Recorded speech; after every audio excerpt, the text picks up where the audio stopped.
Hello everyone, स्वागत है आप सभी का केम क्लास में। And we are again here back with another video जो कि PYQs क्वेश्चन की है जेई लेक्चर सीरीज़ में।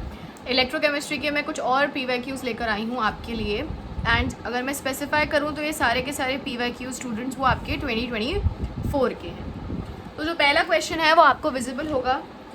क्वेश्चन जो है वो ये कहता है कि हमारे पास एक रिडॉक्स रिएक्शन है of your MnO4 minus getting converted into Mn2 plus और आपका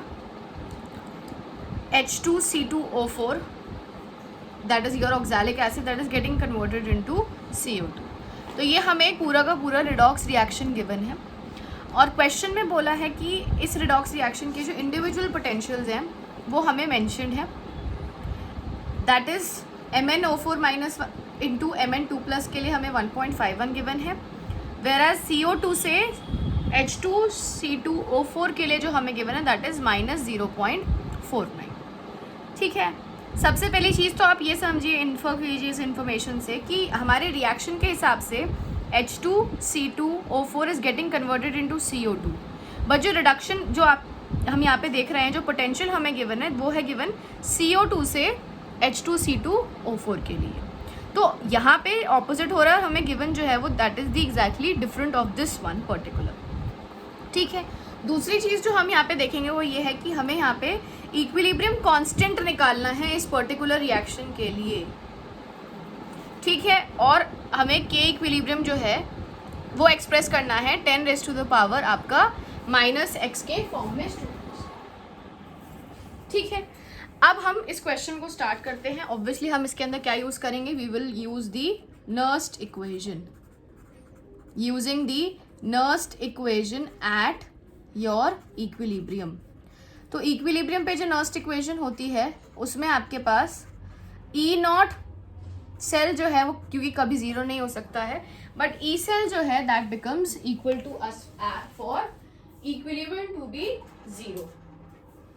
ठीक है, तो यहाँ पर हमारा जो नर्स्ट इक्वेशन है वो कुछ इस तरीके से बन जाता है that E0 cell becomes equal to 0.0591 upon n log K equilibrium. इस तरीके से हमारे पास ये रिएक्शन जो है वो आ जाए। यानी अब हमें इस रिएक्शन के लिए, इस क्वेश्चन के लिए रिक्वायरमेंट है E0 सेल की वैल्यू का। Now E0 cell is what students, it is basically E0 of cathode minus the E0 of anode, यही होता है हमारे पास। अब यहाँ पर एनोड जो है, अगर आप सभी को याद है फर्स्ट लेक्चर में सब बताया गया था, एनोड के ऊपर ऑक्सीडेशन होती है और कैथोड के ऊपर हमारे पास रिडक्शन होती है। ठीक है, इस रिएक्शन के हिसाब से देखिए तो +7 है यहाँ पर, ये +2 में हो रहा है यानी इसका रिडक्शन हो रहा है। यहाँ पे -2 से आपका 0 में हो रहा है यानी इसका ऑक्सीडेशन हो रहा है। यानी जो ऑक्सीडेशन वाला पार्ट है that is of your H2C2O4 CO2 में कन्वर्ट हो रहा है। तो हम अपने E0 सेल को क्या लिख सकते हैं, we can write it as E0 that is the oxidation potential plus E0 the reduction potential that will be of your cathode students. ये कैथोड होता है रिडक्शन पे और ये आपका एनोड पर रहता है। ठीक है, तो हमारे पास जो वैल्यूज अब हम वो रख देंगे। We have the value of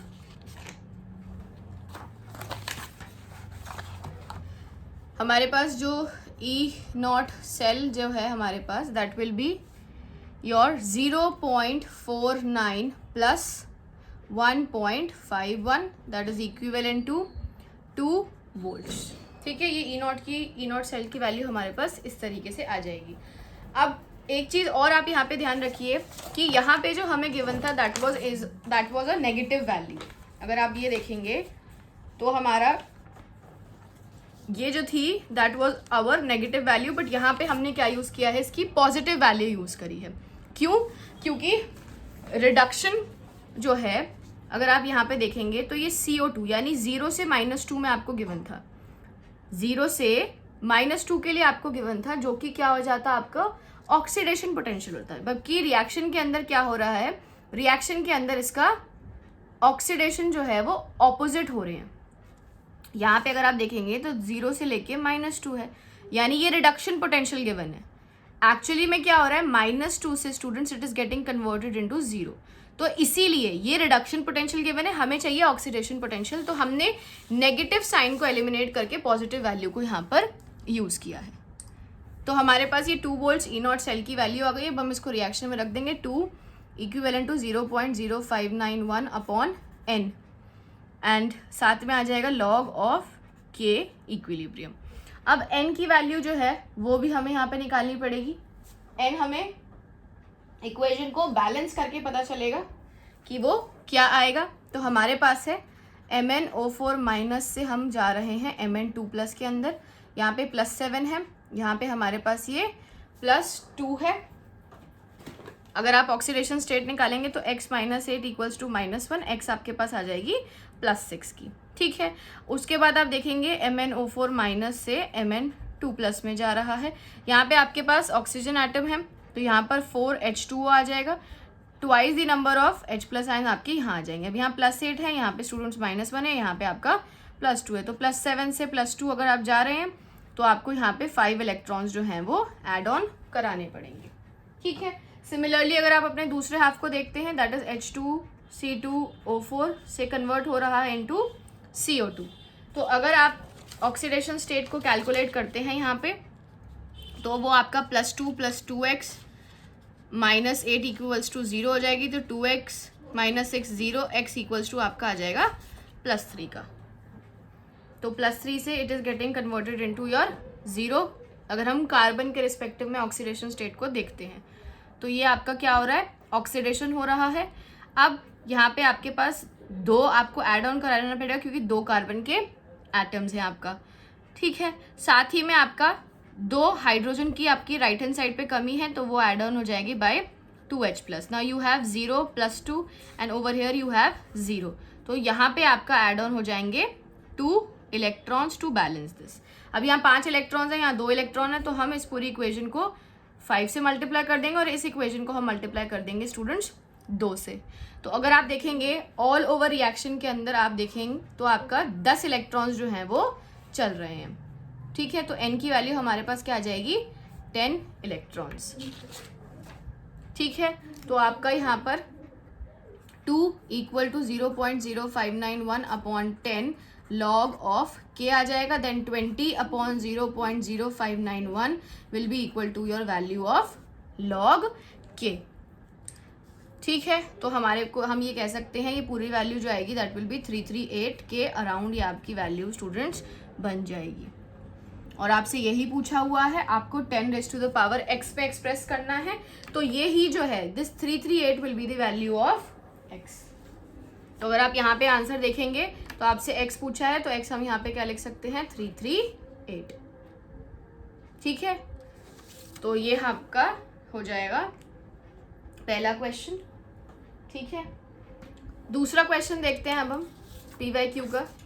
ये भी आपका 2024 का ही क्वेश्चन है, जेई का, ठीक है। एक और चीज यहाँ पे ध्यान रखिएगा कि यहाँ पे ये जो ऑक्सीडेशन स्टेट हम ये कार्बन की कह रहे थे, ये +3 आई है, दिस इज योर +3 स्टूडेंट्स, ठीक है। सिर्फ ऑक्सीडेशन स्टेट जो है वो चेंज हो गई, बाकी कॉन्सेप्ट तो आपका वही है। अब जो नेक्स्ट क्वेश्चन है वो ये कहता है कि हमें एक अलग अलग तरीके के इलेक्ट्रोलाइसिस प्रोडक्ट जो हैं वो आइडेंटिफाई करने हैं और ये बताना है कि कितने वो बन रहे होंगे। यानी इलेक्ट्रोलाइसिस कर रहे हो आप एक CH3CONA टाइप के हाइड्रोकार्बन का और दूसरा आप कर रहे हो C2H5COONA टाइप के हाइड्रोकार्बन का। आपको पूछा है कि अगर आप इनका हाइड्रोलाइसिस करते हैं तो आपको कितने टाइप के एल्केन्स जो हैं यहाँ से फॉर्म होके मिलेंगे। Now this is a very interesting question क्योंकि यहाँ पे आपका ऑर्गेनिक का और आपकी इलेक्ट्रोलाइसिस का दोनों का ही ये पार्ट जो है वो आपको जोड़ के स्टूडेंट्स दे दिया है। तो सबसे पहले तो आप ये समझिए कि जब आप CH3COONA का इलेक्ट्रोलाइसिस करेंगे तो यहाँ से आपको मिलेगा एक मिथाइल रेडिकल और साथ में आपका क्योंकि डीकार्बोक्सिलेशन हो जाएगा तो CO2 will be released as it is. Similarly अगर आप C2H5COONA को देखते हैं तो सेम चीज़ वहाँ होगी, you will have ethyl radical और इधर भी सेम आपका CO2 रिलीज हो जाएगा।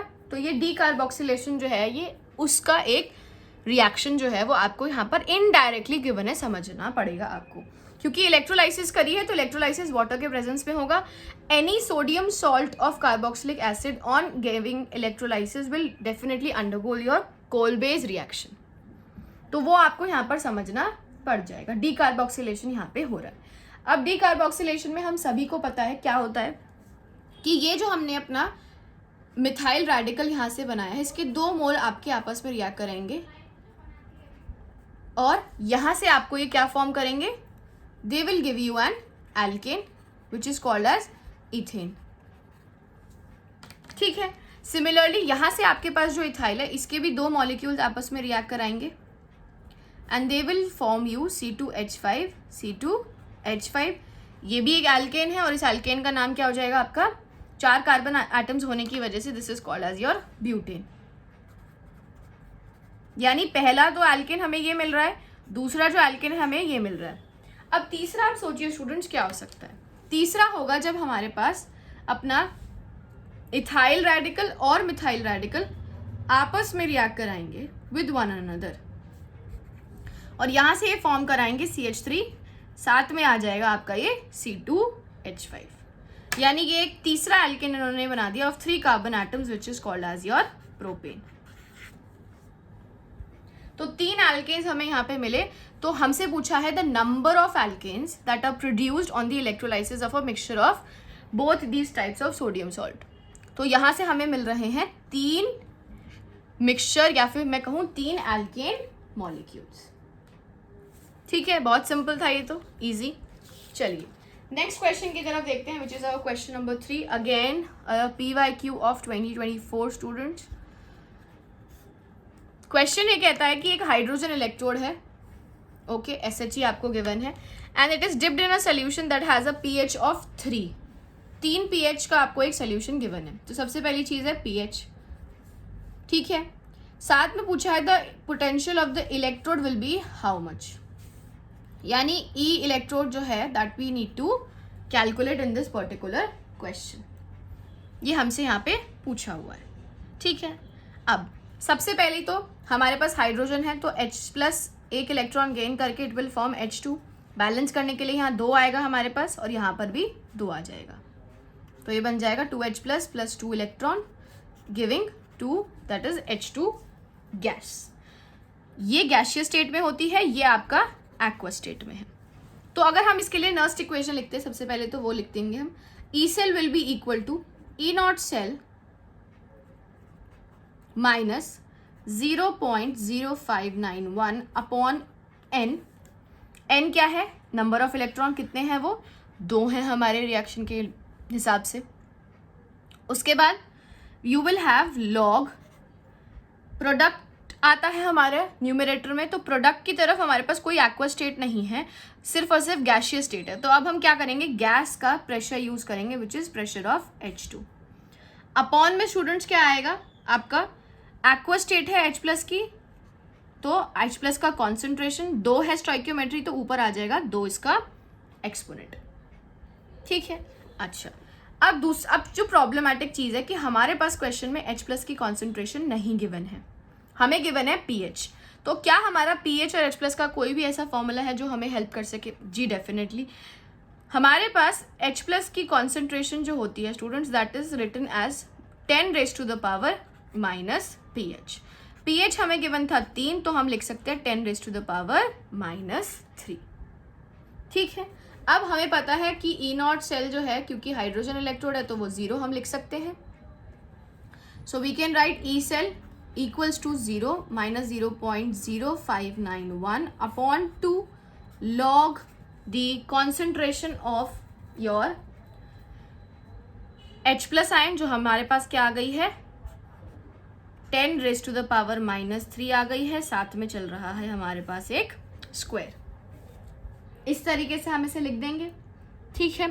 अब हम इसको ऊपर शिफ्ट करेंगे, सब कुछ रीअरेंज करने पे हम 0 - 0.0591 अपॉन 2 और साथ में आपका ये मल्टीप्लाई हो जाएगा स्टूडेंट्स 3 के साथ. यानी कि आप इसको ऐसे समझिए कि log 1 जब हम इसको लिखेंगे log 1 माइनस ऑफ log 10⁻³ का स्क्वायर। ठीक है, ये आपका ब्रैकेट में है इस तरीके से। ओके, अब इसको रीअरेंज करते हैं थोड़ा सा हम ऑन द नेक्स्ट पेज। ठीक है, तो हमारे पास ये आया -0.0591/2, साथ में चल रहा है log 1 हो जाता है 0, तो आपके पास बचेगा -log 10⁻³ का स्क्वायर। ठीक है, अब आप log की प्रॉपर्टी यूज करेंगे, log a⁻b जो होता है that is b log a students. ठीक है, तो -0.0591/2, ये माइनस का साइन है पॉजिटिव हो जाएगा, माइनस माइनस। ठीक है, अब आपका आएगा इंटू 2 और बचेगा log 10⁻³ ठीक है, 2 से 2 कैंसिल आउट हो जाएगा, तो अब प्लस 0.0591 इंटू log 10⁻³ दोबारा से वही प्रॉपर्टी लगेगी जो हम यहाँ यूज़ कर रहे हैं, तो अब -3 बाहर आ जाएगा और log 10 बच जाएगा और साथ में मल्टीप्लाई हो रहा है 0.0591। Now log 10 we all know is equal to 1, तो हमारे पास सिर्फ क्या बच गया, हमारे पास बच गया अपना मोटा मोटा हम ये कह सकते हैं कि सिर्फ और सिर्फ हमारे पास -3 इंटू 0.0591 बच गया है, और इसकी वैल्यू हम सॉल्व करेंगे तो this will come out to be -17.7 10⁻²। ठीक है, इंटू 10⁻² वोल्ट।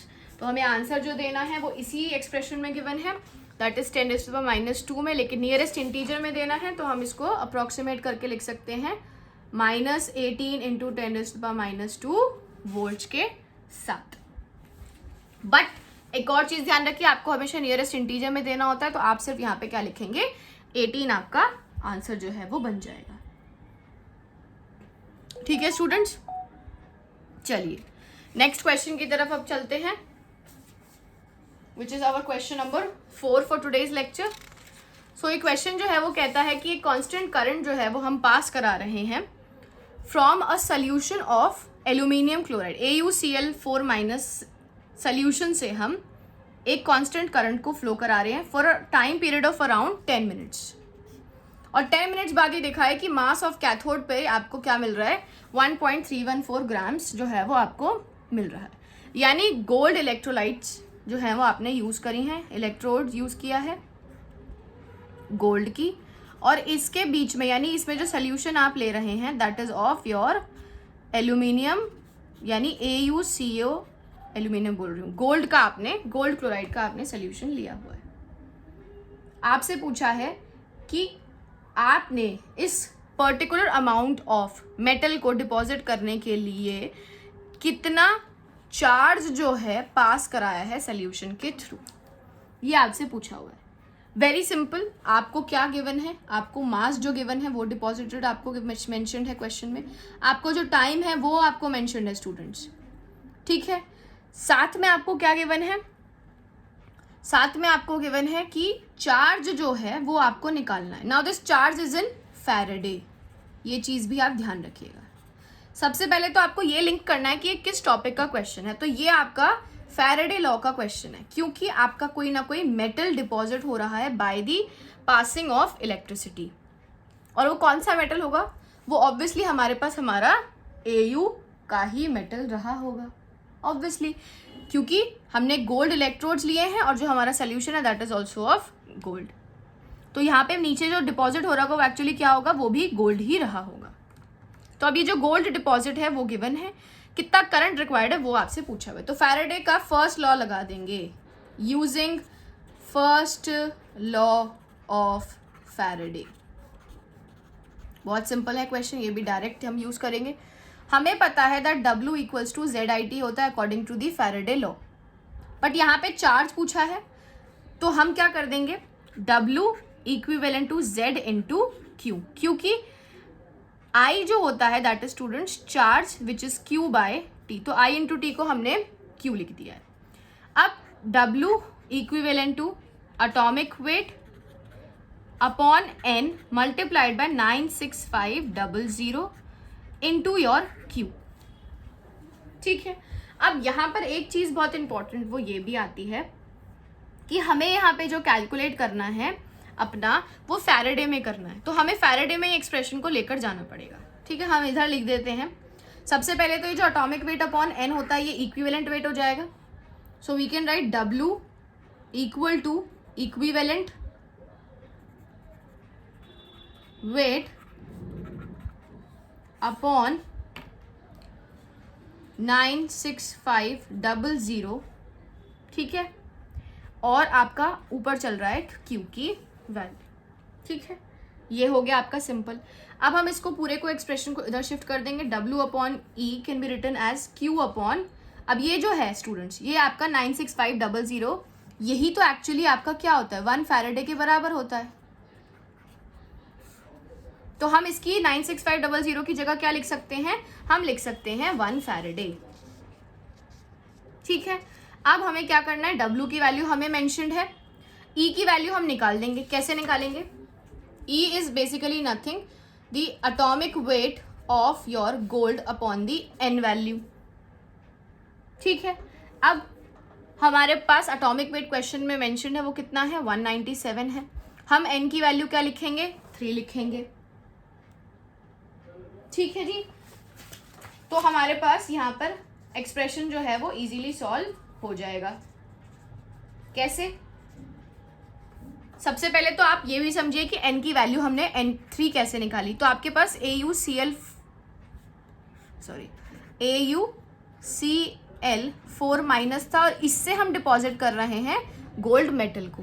तो ऑक्सीडेशन स्टेट देखिए x -4 equals to -1. So x जो है वो आपका +3 बन गया on the left hand side. इधर आपका चल रहा है जी 0. +3 से 0 में जा रहे हैं. कैसे जा रहे होंगे, +3 से the oxidation state is getting converted into your 0. तो ये कैसे हो रहा होगा, by the gain of 3 electrons only. तो N की वैल्यू यहाँ पर 3 आ गई है. अब एक्सप्रेशन में ये सारी वैल्यू जो गिवन है W की N की हम सब सब्सटीट्यूट कर देते हैं. W गिवन है 1.314. N की वैल्यू यानी एटॉमिक वेट हमने निकाल दी 197/3 equals to Q upon 1 Faraday. तो Q की वैल्यू हम क्या बचेगी हमारे पास, दैट इज 2 × 10⁻⁻2 फैराडे. इस तरीके से हमारा ये आ जाएगा. ठीक है, तो आंसर जो हो जाएगा हमें जो पूछा हुआ है वो क्या है, वो इसी तरीके से 10⁻2 फैराडे और यहाँ पे क्या बन जाएगा 2 आ जाएगा. ठीक है, सिंपल. चलिए नेक्स्ट क्वेश्चन की तरफ चलते हैं, which is our last question of today's lecture. Question जो है ये भी आपका स्टूडेंट्स जेई का ही है, 2024 का है. इमीडिएट PYQs लेकर आ रही हूँ मैं आप सभी के लिए, तो प्लीज़ वीडियो को ज़रूर देखिए and do share with your friends also, क्योंकि जो भी जेई के लिए प्रिपेयर कर रहे हैं उन तक भी ये वीडियो पहुँच सके. और एक लाइक ज़रूर करते रहिएगा वीडियो के लिए. सो जो लास्ट क्वेश्चन है वो कहता है कि 1 फैराडे इलेक्ट्रिसिटी जो है वो लिबरेट की गई है, जिसकी वजह से आपका 1 ग्राम यानी x × 10⁻⁻ gram atoms of copper जो है वो डिपॉजिट हो रहा है फ्रॉम द कॉपर सल्फेट. सबसे पहले तो कॉपर सल्फेट के अंदर आपके पास Cu2++ SO4 2- है. अगर कॉपर डिपॉजिट हो रहा है तो कॉपर 2+ 2 इलेक्ट्रॉन्स गेन करके कन्वर्ट हो रहा होगा इनटू कॉपर सॉलिड स्टेट में. ठीक है, यानी कि जो हमने ये रिएक्शन लिखा है इससे हमें क्या पता चल रहा है कि कॉपर 2+ जो है वो 2 इलेक्ट्रॉन गेन करके कॉपर मेटल बना रहा है. इसका मतलब कि इस पर्टिकुलर रिएक्शन में 2 फैराडे ऑफ इलेक्ट्रिसिटी जो है वो रिक्वायर्ड है, is required to deposit how much 1 mole of copper. क्यों, क्योंकि ये 1 मोल अगर हम एटॉमिक लेवल पे बात करें तो 1 मोल का मतलब है 1 ग्राम एटम. अब हमसे क्या पूछा हुआ है, 1 फैराडे के लिए पूछा हुआ है, तो ऑब्वियसली 2 फैराडे के लिए पता है 1 मोल रिक्वायर है, तो 1 फैराडे ऑफ इलेक्ट्रिसिटी जो है वो इसका आधा लगा देगा, सीधा यूनिटरी मेथड डिवीजन कर दिया है. So 1 faraday of electricity deposits half the amount और कितना है वो आपके पास students, that is 0.5 gram atom of copper. सीधा सीधा सा कॉन्सेप्ट है। अब हमें जो पूछा है that is in the form of, अच्छा हमें यहाँ पर गिवन है x इंटू 10⁻⁻1 ग्राम में एक्सप्रेस करना है, तो सिंपल है 0.5 can be written as 5 into 10⁻⁻1। ठीक है जी, तो हमारे पास जो x की वैल्यू है वो क्या आ जाएगी, दैट विल बी 5, x आ जाएगा 5। यहाँ पे कंफ्यूज मत होइए कि मोल को हमने ग्राम पर एटम या ग्राम एटम कैसे ले लिया है। कॉपर एक ही एटम है, तो ऑब्वियसली आप उसके मोल्स के रिस्पेक्टिव में बात करें या ग्राम पर एटम के रिस्पेक्टिव में बात करें, the concept remains the same. ठीक है, तो हमने यहाँ पे बेसिक डिवीजन लगाई है, हमें ज्यादा क्वांटिटी का गिवन था, हमें आधा का निकालना था, हमने उसको डिवाइड कर दिया है। ओके स्टूडेंट्स, तो ये 5 हमने जो हमारे इमीडिएट PYQs थे वो डिस्कस कर लिए हैं। आई होप आप सभी को जो है वो पांचों के पांचों क्वेश्चन समझ आ गए होंगे। कोई भी क्वेरी रहती है तो कमेंट सेक्शन में, जैसे कि मैं हर बार बोलती हूँ, मेंशन करते रहिए। अगर वीडियो पसंद आया हो स्टूडेंट्स तो प्लीज़ एक लाइक ज़रूर कर दीजिएगा। एक लाइक जो है वो मेरे को इंकरेज करेगा आपके लिए और वीडियोस लेकर आने के लिए। वीडियो पसंद आई हो तो लाइक कीजिए, चैनल को शेयर कीजिए and do share it with your friends also, so that they can also get this information और उनके लिए भी ये हेल्पफुल रहे। Till then keep learning and all the best for your JEE exams.